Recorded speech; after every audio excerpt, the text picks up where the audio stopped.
The transmission arrived on a Tuesday afternoon, interrupting every screen, every broadcast, and every digital device on Earth. Billions of people stopped what they were doing as the image of Ambassador Talon filled their displays. His purple skin gleamed under perfect lighting, his four eyes arranged in a diamond pattern on his elongated head.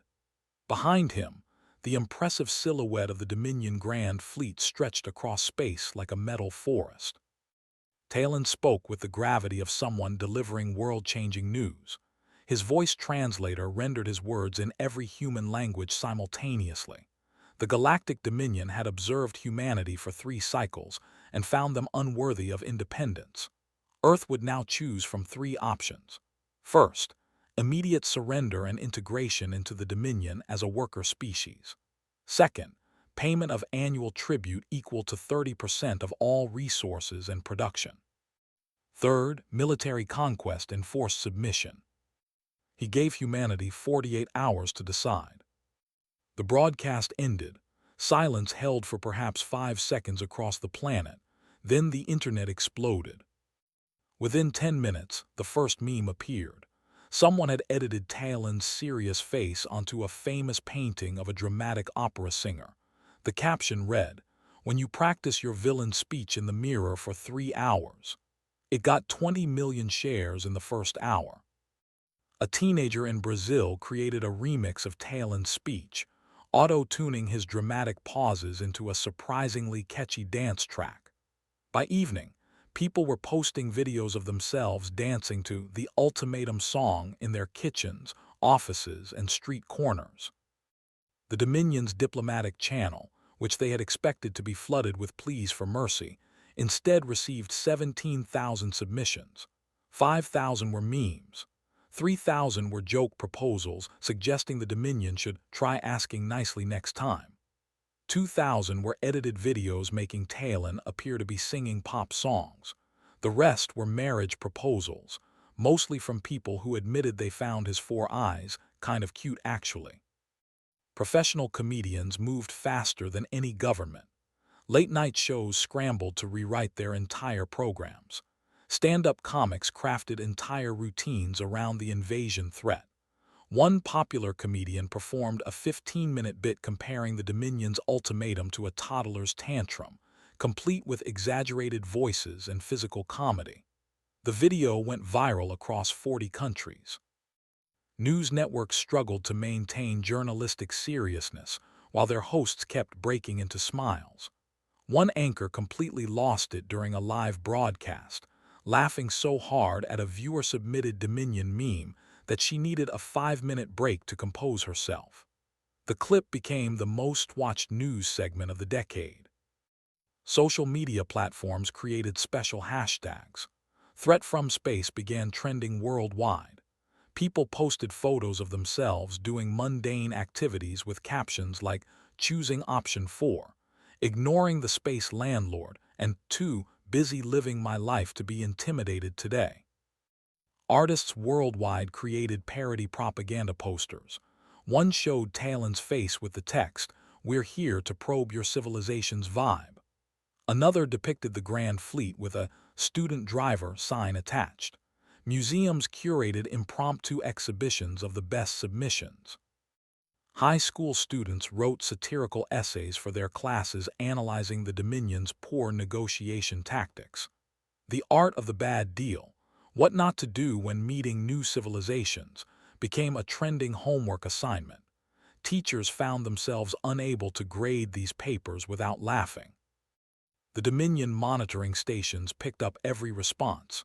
Their analysts worked around the clock trying to understand humanity's reaction. Initial reports suggested mass hysteria, but the data contradicted this. Human heart rates remained normal. Stress hormone levels showed no significant increase. People went to work, attended schools, and continued their daily routines as if nothing had happened. Commander Roth reviewed the incoming intelligence in the Dominion flagship. He had personally overseen 53 successful intimidation campaigns against emerging species. Every single one had responded with fear, panic, or desperate attempts at negotiation. None had responded with comedy sketches. His communication officer looked confused. "Sir, Earth's major governments have issued their official responses." Finally, Roth said, "Prepare to receive their surrender terms." "It's not exactly surrender, sir. The United Nations sent us a video. They're requesting we watch it before formal negotiations." The video played on the command deck screens. It showed Earth's diplomatic assembly. As the camera panned across hundreds of representatives from every nation, one delegate stood to read the Dominion's demands aloud in a deliberately dramatic voice. The entire room burst into genuine laughter. The delegate couldn't finish reading. Someone in the back yelled, "Do the voice again," and the laughter doubled. The video ended with a simple message in clear text: "Thank you for the entertainment. If you wish to discuss actual diplomacy, we're available after you've calmed down. Bring better material next time." Roth stared at the screen. "This is their official government response." "Yes, sir. We've also received 2,000 applications from human comedians offering to write better speeches for Ambassador Talon. And sir, there's something else." "What?" "Several human entertainment companies are requesting permission to film a documentary about this encounter. They're offering to split the profits with us. One company suggested we could all laugh about this someday." Roth dismissed his officers and sat alone in the command center. Around the Dominion fleet, similar scenes played out. Junior officers secretly watched human comedy videos on personal devices. Some found themselves actually laughing.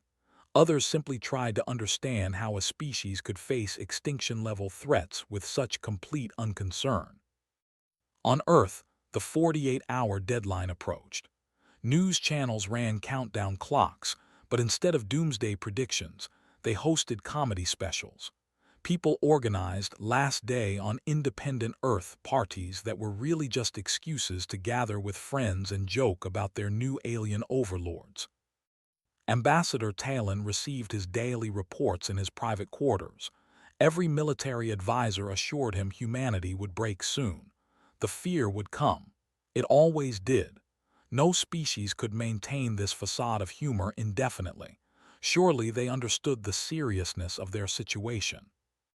But as Talon reviewed the latest batch of human responses, including a particularly clever animation that depicted him trying to return Earth to a cosmic store because the inhabitants were defective, a small doubt crept into his mind. What if they really were not afraid? What if, somehow, humanity had developed immunity to the very weapon the Dominion had wielded for 300 years? What if the joke was on them? The Dominion War Council met in their most secure chamber, deep within the flagship Eternal Glory. 12 of the Empire's highest-ranking officials sat around a curved table made from crystal harvested from their home world. Each had conquered at least 10 planetary systems. Together, they had brought 300 worlds under Dominion control. None of them had ever encountered anything like humanity. Admiral Crane activated the holographic display. Footage from Earth played in three-dimensional detail. Humans walking dogs while Dominion warships hung in their sky. Children playing in parks. Couples on dates. Street musicians performing with donation boxes that now featured signs reading, "Saving up to buy the galaxy's worst, invaders a personality." "This is not normal behavior," Crane said, his voice tight with frustration. "Our psychological warfare division has analyzed their responses. They're not pretending. The humans genuinely find us amusing." Counselor Vesh, a military strategist with 6 eyes and scales that changed color with her emotions, leaned forward. "Have we considered that humor might be their version of a battle cry? Perhaps this is how they prepare for war." An intelligence officer brought up comparison data. "We've studied their military history extensively. When humans actually prepare for war, they become very serious, solemn even. They hold ceremonies, make speeches about sacrifice, prepare their populations for hardship. This is the opposite. They're treating us like entertainment." Ambassador Talon, who had spent the past 3 days being transformed into the galaxy's most popular meme, spoke quietly. "I've been reviewing human culture files.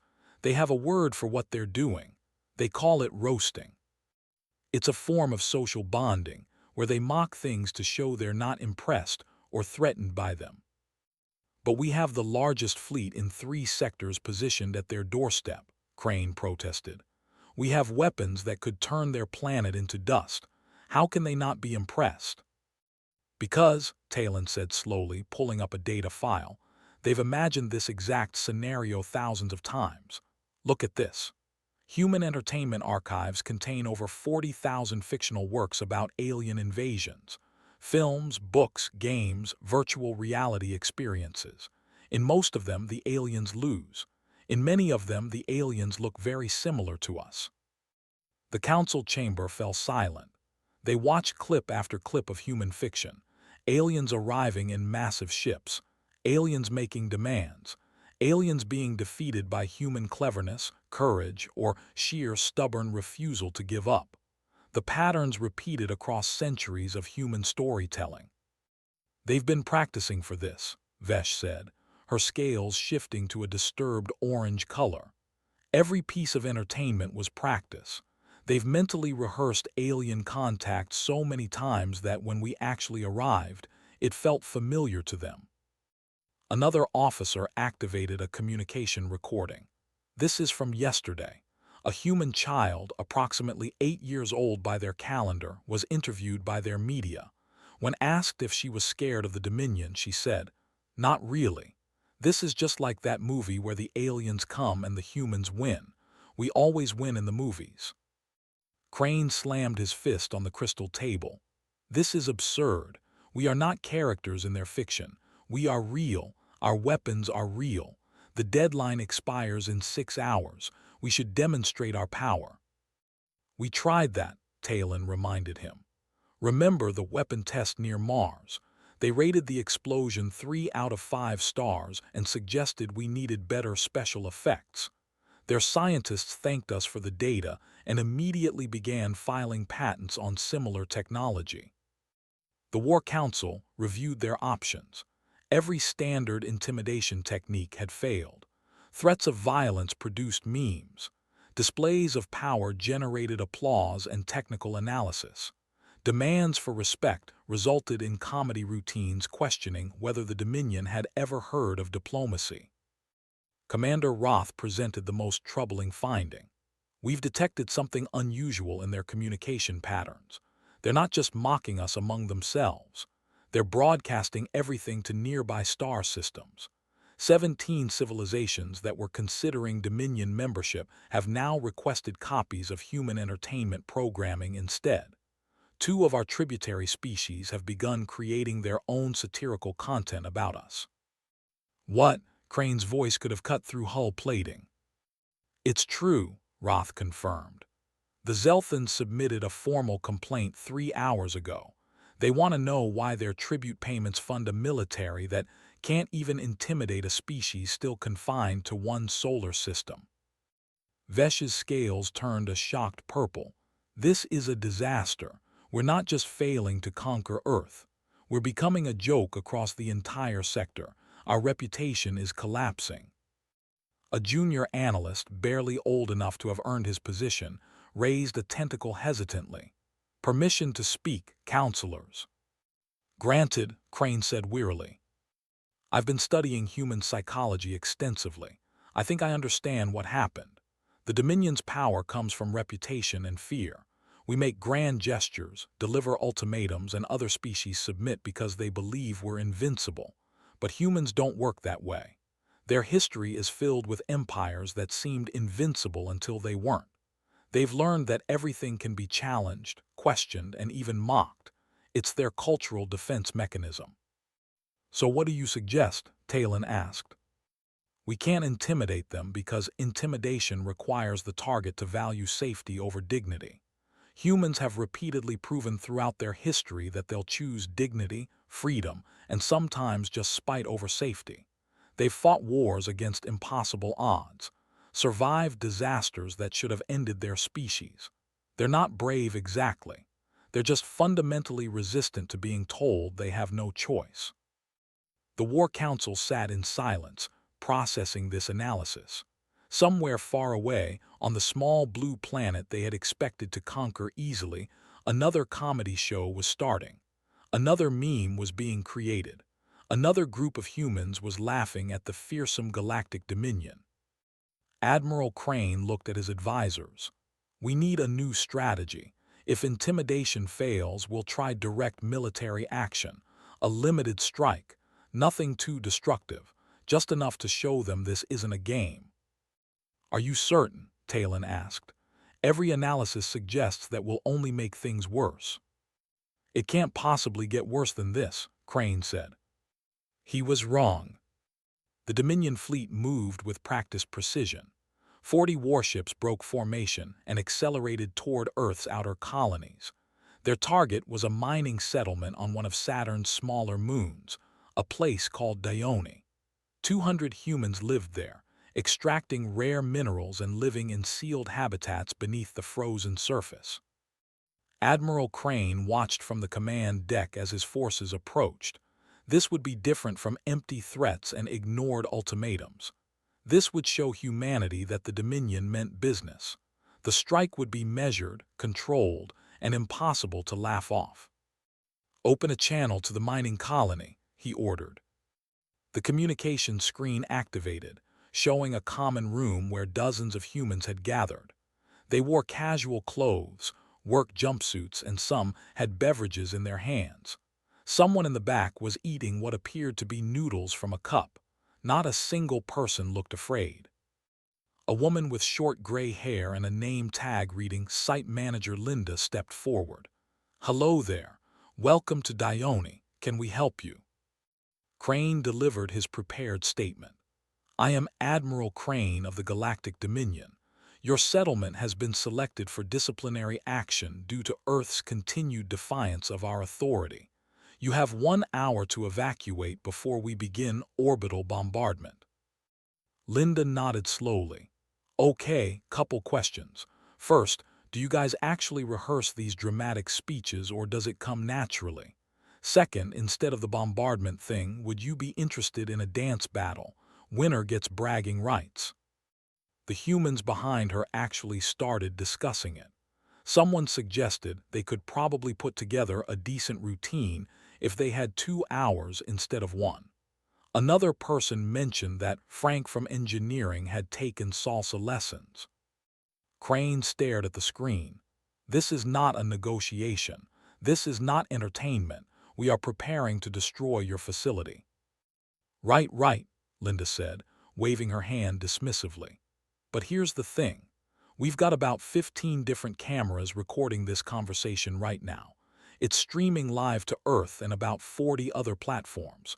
So you're going to need to decide if Admiral who threatens civilian miners is really the reputation you want trending across the galaxy today. Commander Roth, standing beside Crane, pulled up the data. Linda was telling the truth. The conversation was being broadcast across multiple networks. Millions of humans were watching in real time. Comments were already flowing in, most of them making jokes about the Dominion's continued failure to read the room. Evacuate immediately, Crane repeated, fighting to maintain his authoritative tone. We will not be mocked by a mining colony. Oh, sweetie, Linda said, and several humans behind her tried not to laugh. You got mocked by the entire planet. We're just following Earth's lead here. But fine, we'll evacuate. Give us 2 hours, though. Some people are in the deep mines and the elevators are slow.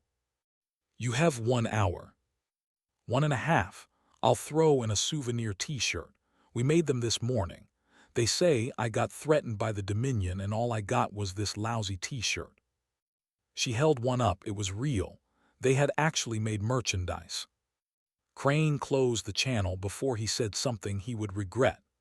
Around him, bridge officers tried very hard to focus on their duties, and not on the fact that they had just been out-negotiated by a human mining supervisor. The evacuation proceeded with what Crane considered insulting casualness. The miners packed up personal belongings, posted goodbye messages to their habitat on social media, and filed out in orderly groups. Several stopped to take selfies with the Dominion fleet visible in the background through the observation windows. One group recorded a music video. As the last transport shuttle left Dione's surface, Crane prepared to give the bombardment order. This would finally demonstrate Dominion power. This would show humanity there were consequences to their defiance. Then new ships appeared on the sensors. Human military vessels emerged from behind Saturn's rings, not the small defense craft the Dominion had observed patrolling Earth's orbit. These were larger, armed with weapons that scans suggested were far more sophisticated than expected. 30 ships arranged themselves in a defensive formation around the evacuation shuttles. "They were waiting for us," Roth said quietly. The largest human vessel opened a communication channel. A man in a dark blue uniform appeared. His hair was completely white, his face weathered with age and experience. He spoke with the calm certainty of someone who had been in combat before. "This is Fleet Coordinator Davis of the Earth Defense Initiative.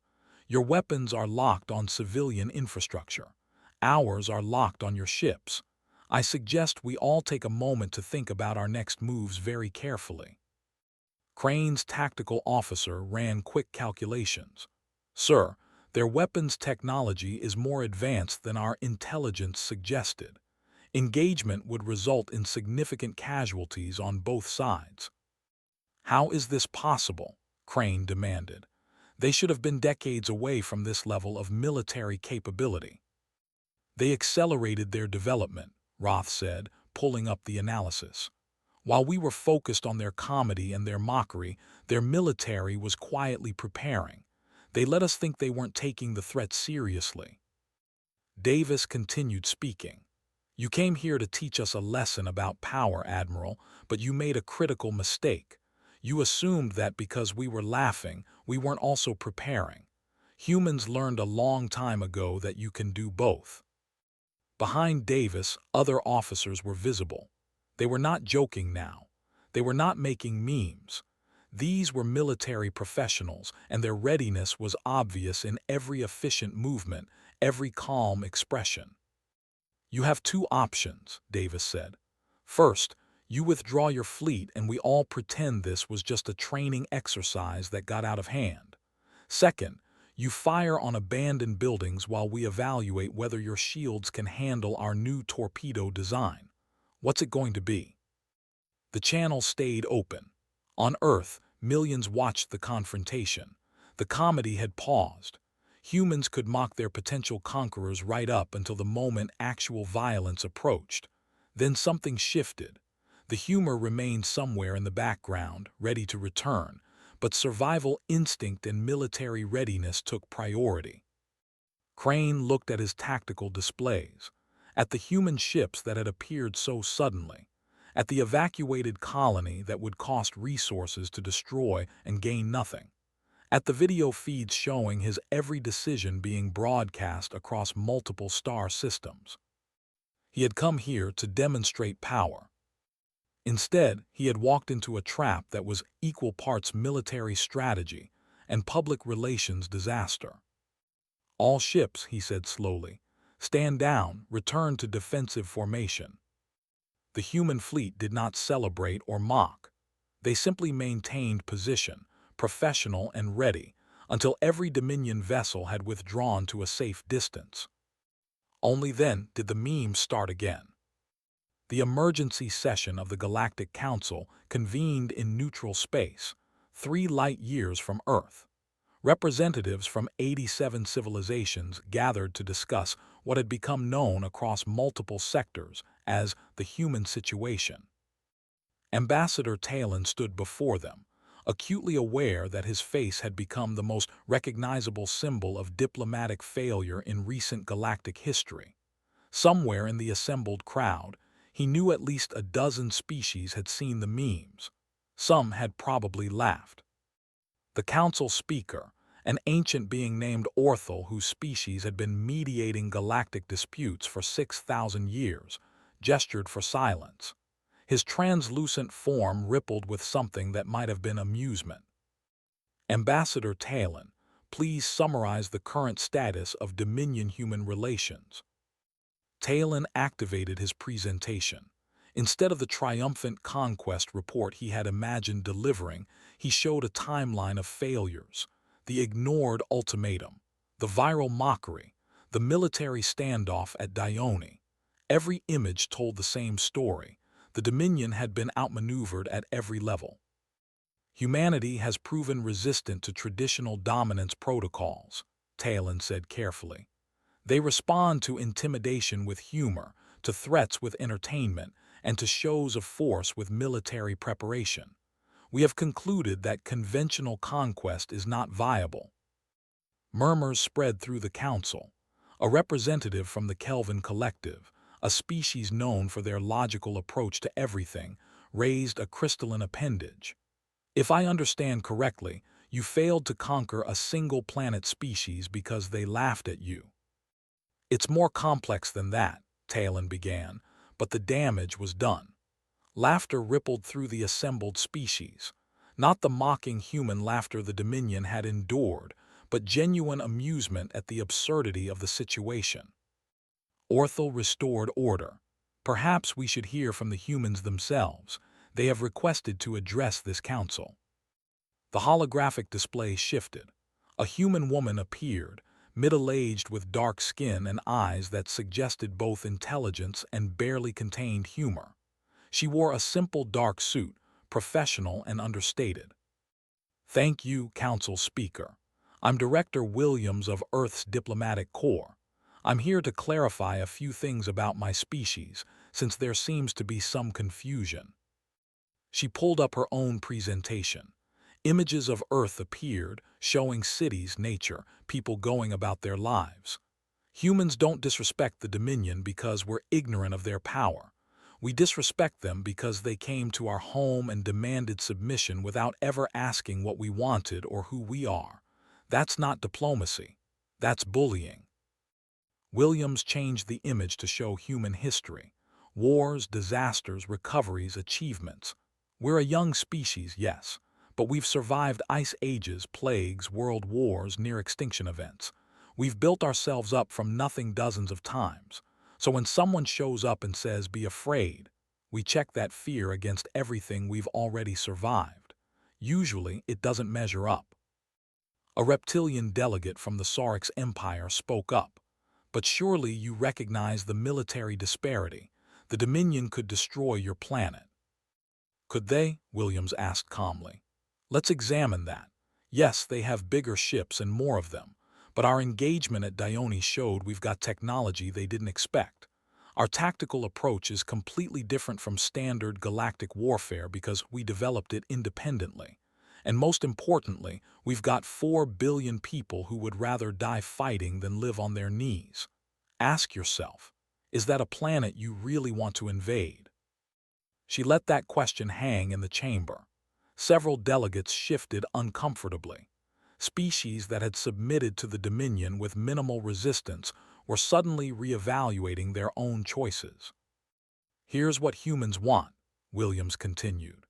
We want to be left alone to develop on our own terms. We want peaceful trade and cultural exchange with any species interested. We want to be treated as equals, not subjects.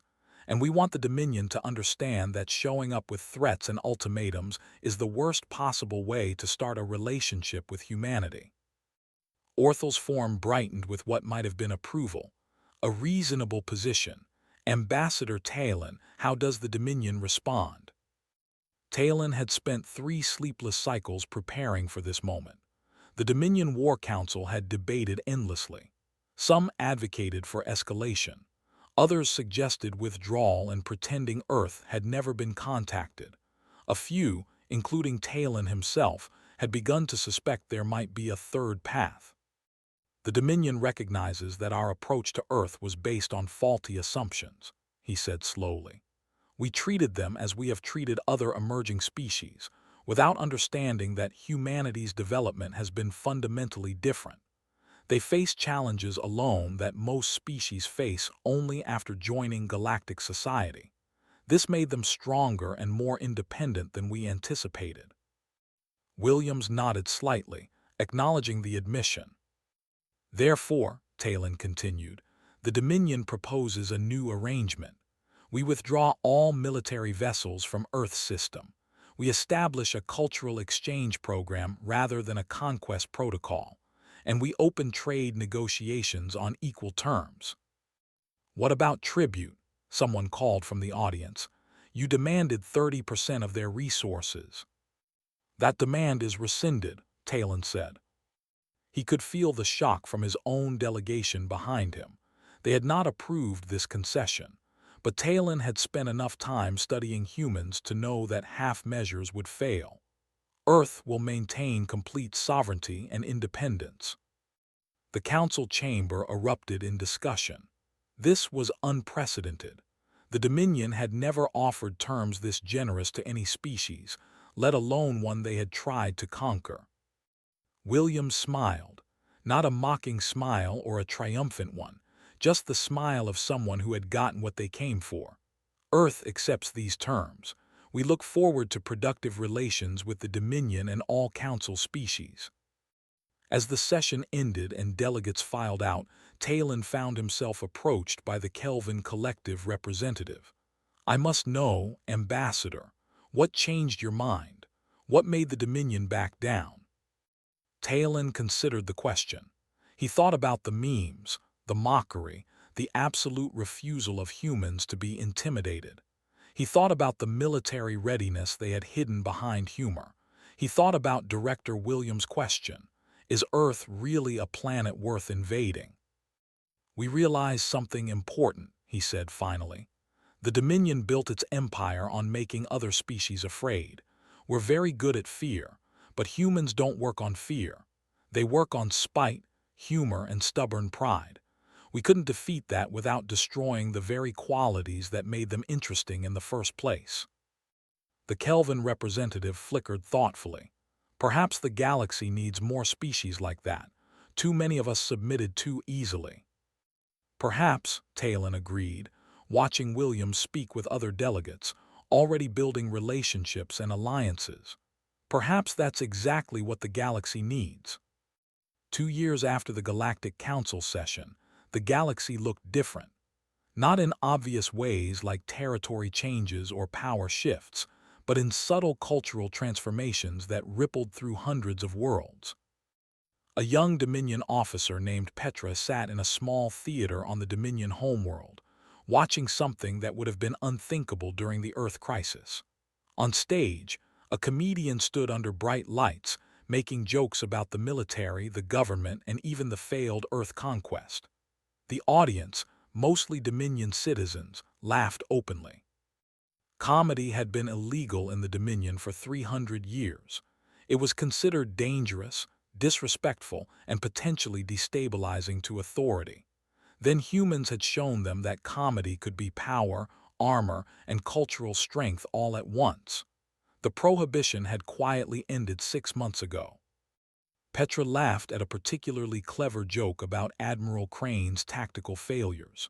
She felt almost guilty for enjoying it, but not quite guilty enough to stop.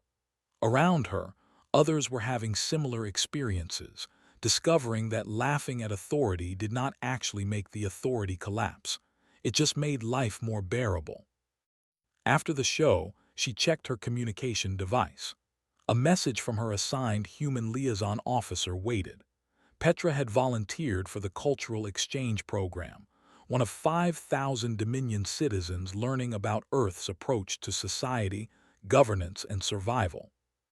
Her liaison, a teacher from somewhere called Chicago, had sent her homework. She was supposed to watch 3 human comedy specials and write about what made them funny. The assignment had seemed ridiculous at first.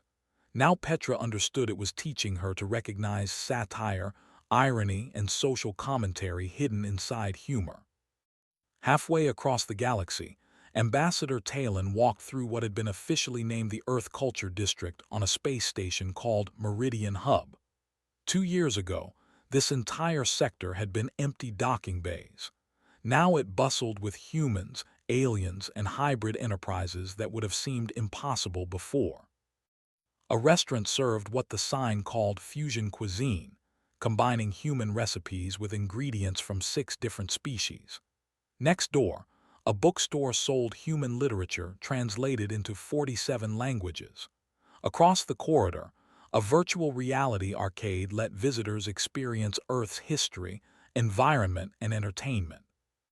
Talon stopped at a small gallery where a human artist was displaying her work. The pieces combined human painting techniques with Dominion crystal-forming methods, creating three-dimensional artworks that shifted as viewers moved around them. The artist, a woman named Rachel, noticed him and smiled. Ambassador Talon, come to see what happens when cultures actually talk to each other instead of threatening each other. Something like that, Talon admitted, examining a piece that showed Earth and the Dominion homeworld merged into a single impossible planet. Your work is remarkable. Thanks, it wouldn't exist without your people teaching me crystal manipulation, and they tell me human abstract concepts help them break out of traditional forms. Cooperation works better than conquest. Who knew? She said it lightly, but Talon heard the underlying point. Who knew indeed? The Dominion had spent centuries taking from other species. Only now were they learning what could be created when cultures shared freely instead. His communication device signaled. Counselor Vesh wanted to meet. Talon found her in a quiet observation lounge overlooking the docked ships. Her scales had settled into a peaceful blue color he had rarely seen during the Earth crisis. I've been reviewing the latest reports, Vesh said. Human entertainment has spread to 73 worlds. Their comedy programs are the most watched content in 12 sectors. Their educational materials on critical thinking and questioning authority are being used in schools on planets we haven't even established diplomatic relations with yet. Is that a problem? Talon asked carefully. I thought it would be. The Council certainly feared it would destabilize our tributary systems, but something unexpected happened. Species that adopted human cultural elements became more productive, more innovative, and more engaged in galactic affairs. Not less stable. More. Turns out that people who are allowed to laugh and question are also more willing to contribute and build. Vesh pulled up a specific report. The Zelthans, who complained about us during the Earth crisis. They've reduced their tribute payments by half and increased their voluntary cooperation by 200%. They're not subjects anymore. They're partners. And we're gaining more from the partnership than we ever did from the tribute. The Empire is changing, Talon observed. Had to. We couldn't keep pretending everything was fine when humans demonstrated there was a better way. Half our junior officers volunteered for cultural exchange programs. They're coming back different, less rigid, more creative, actually enjoying their work instead of just fearing punishment for failure. They watched a human transport ship dock. Its hull was decorated with colorful art, making it look more like a festival display than a serious vessel. Yet Talon knew that ship's crew had developed a new navigation technique that the Dominion was now licensing. On Earth, in a small apartment in Tokyo, a Dominion exchange student named Korvik struggled with chopsticks while his host family patiently demonstrated the technique again. He had arrived 3 months ago, terrified of the species that had humiliated his empire. Now he was learning their language, eating their food, and beginning to understand why they had been impossible to conquer. His host father, an engineer named Yoshi, had explained it during their first dinner together. We're not special or superior. We just learned that survival requires flexibility, adaptation, and the ability to find joy even in difficult times. You can learn this too. Korvik had doubted that at first. But after 3 months of experiencing human culture directly, seeing how they approached problems from unexpected angles and refused to accept that any situation was hopeless, he was starting to believe it. He had even started making jokes, something that would have been unthinkable before. His host's sister, a university student named Keiko, finally took the chopsticks and placed them correctly in his hands. Like this. Relax. It's just food, not a military exercise. Korvik laughed at himself, which was still a strange feeling, but a good one. Around the table the family laughed with him, not at him. That difference, he was learning, mattered enormously. In the Dominion capital, the War Council held its quarterly review. Admiral Crane, who had been forced into early retirement after the Dione incident, sat in his home watching the proceedings on public broadcast. This too was new. Council meetings had always been secret before. Now they were transparent. The discussion focused on reallocating military resources toward exploration and science instead of conquest and intimidation. Several counselors argued that the Dominion's strength had always come from its people and technology, not from fear. That fear had been a shortcut that ultimately made them weaker. Crane turned off the broadcast. He poured himself a drink and looked at the awards and commendations from his long career, all earned through intimidation and conquest, all meaningless now. The galaxy had moved on. His methods had been retired along with him. A message notification appeared. His grandson, a junior officer in the cultural exchange program, had sent a video from Earth. Crane almost deleted it. Then curiosity won. He opened the file. His grandson stood on a mountain somewhere, Earth's sun setting behind him. "Grandfather, I know you think we went soft, but I just climbed this mountain with a group of humans. None of us thought we could do it. We supported each other and made it to the top. That's their real strength, not weapons or technology. They believe things are possible and they make them happen together. Maybe we should have tried learning from them instead of trying to conquer them." Crane stared at the screen long after the message ended. Outside his window, the Dominion capital sparkled with new lights, new buildings, new possibilities. The empire his grandson would inherit would be different from the one Crane had served. Smaller in territory perhaps, but possibly stronger in ways that actually mattered. 5 years after first contact, the Galactic Council met to formalize what everyone already knew. Humanity had become an official member of galactic society, not through conquest or submission, but through sheer cultural momentum that nobody had been able to stop. Director Williams, now Earth's permanent representative to the Council, stood in the great chamber where Talon had once admitted defeat. She was older now, her hair showing more gray, but her eyes held the same sharp intelligence and barely hidden amusement. "I want to thank the Council for this recognition," she began. "But I also want to be clear about something. Earth didn't seek membership because we felt we needed permission to exist. We're here because we want to be part of something larger. There's a difference." Orthel, the ancient council speaker, rippled with approval. "Indeed, and the galaxy is richer for your participation. Though I must ask, Director Williams, did you ever imagine first contact would unfold as it did?" Williams laughed, and the sound echoed through the chamber in a way that would have been impossible 5 years ago. Council sessions had become less formal, more open to genuine discussion and even occasional humor. Another human influence. "Honestly, we expected it to go badly. Every first contact scenario we ever imagined involved some kind of conflict. We just didn't expect the conflict to be resolved by memes and stubbornness. Though maybe we should have. That's very on brand for humanity."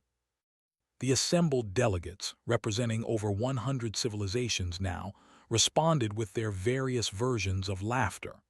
The galaxy had learned to laugh, not at others with cruelty, but at themselves and at absurd situations.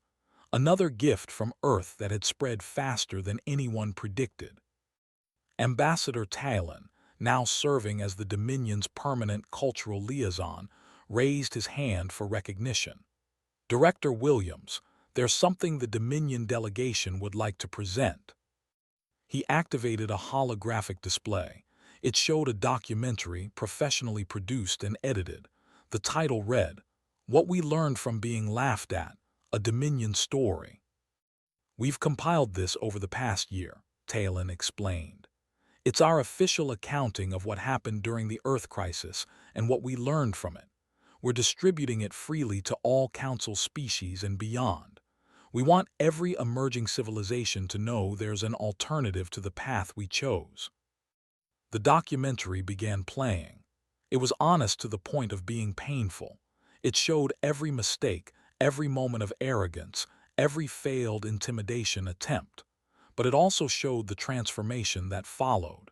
Dominion society opening up, becoming more creative, more engaged with the galaxy. There was a section on Admiral Crane, who had agreed to be interviewed before his death the previous year. His final words appeared on screen. "I spent my life believing fear was strength. I was wrong. Fear is just fear. Strength is knowing you can survive without it." When the documentary ended, the council chamber sat in contemplative silence. Then species after species stood in recognition, not of the Dominion's past power, but of their willingness to change.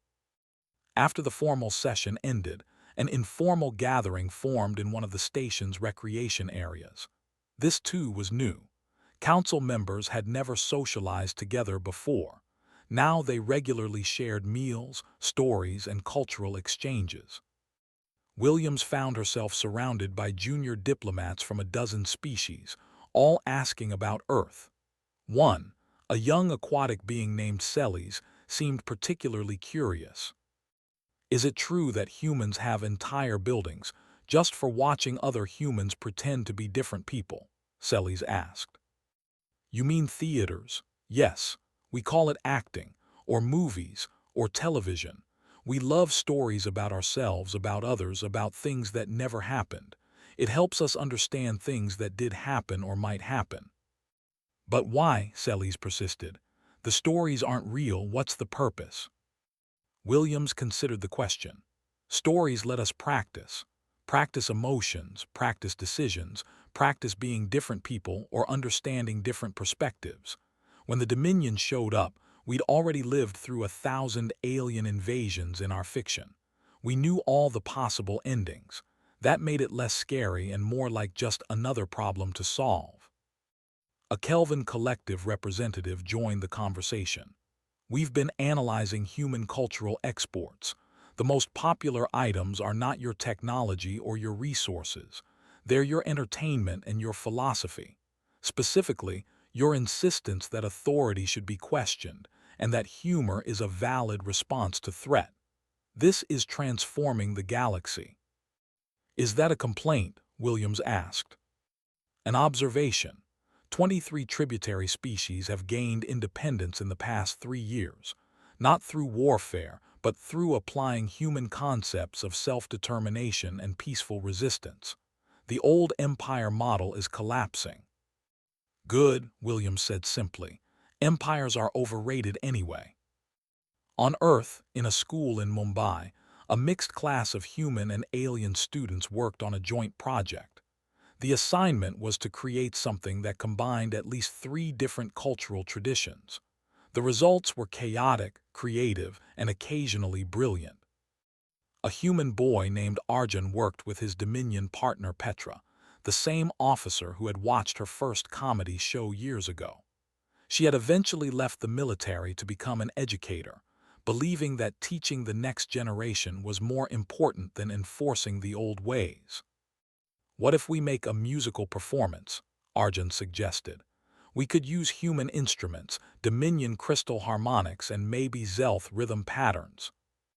"Would that work?" Petra asked, her scales shifting to an uncertain yellow. "Only one way to find out. That's what humans always say, right? Try it and see." They tried it. It was messy and imperfect and absolutely unique. Their teacher, a human woman who had been working in cross-species education since the cultural exchange began, gave them high marks not for technical perfection but for creative courage. That evening, Petra sent a message to her former commander, Talon. She described the project, the creative chaos, the feeling of making something new instead of enforcing something old. She ended with a simple statement. "I understand now why they were impossible to conquer. They see everything as an opportunity rather than a threat. We were trying to break them when we should have been learning from them. Talon read the message in his quarters aboard the council station. Through his window, he could see ships from dozens of worlds docked together, human vessels with their colorful art, Dominion ships with their imposing architecture, Kelvin collective crystalline constructs, Zelth organic craft, all coexisting, trading, learning from each other. He composed a response to Petra. "You're right, but here's what I've learned. They weren't impossible to conquer because of some special human quality. They were impossible to conquer because conquest was the wrong approach entirely. We kept trying to make them fit our system when we should have been asking if our system was worth fitting into. That's the real lesson. Not that humans are special, but that maybe everyone deserves to be treated as if they are." He sent the message and pulled up a human entertainment program he had been watching, a comedy show about cultural misunderstandings between species. It was funny because it was true, because it reflected real experiences with warmth and insight rather than judgment. Talon found himself laughing, really laughing, not the polite acknowledgement of humor he had performed for years. The show ended with a simple message: "We're all just trying to figure this out together." That, Talon thought, was perhaps the most human thing of all, not their technology or their military capability or even their humor, their fundamental belief that problems were better solved together than alone. That cooperation beat conquest. That laughter beat fear. The galaxy was still learning this lesson, but thanks to a small blue planet that had refused to be intimidated, they were learning it. One comedy show at a time, one cultural exchange at a time, one shared meal and mixed species friendship at a time. Somewhere in the Council archives, the original footage of humanity's first response to the Dominion ultimatum was preserved. Future civilizations would study it, trying to understand the moment when the galaxy began to change. They would see Ambassador Talon's serious face. They would see the memes and the mockery. They would see a species that responded to threats with laughter and preparation in equal measure. And they would learn what the Dominion had learned, that some things cannot be conquered because they were never meant to be. Some species just need to be met as equals, respected as partners, and given the space to be themselves. The Galactic Empire had challenged humanity and got laughed at. In the end, the laughter had been the greatest victory of all.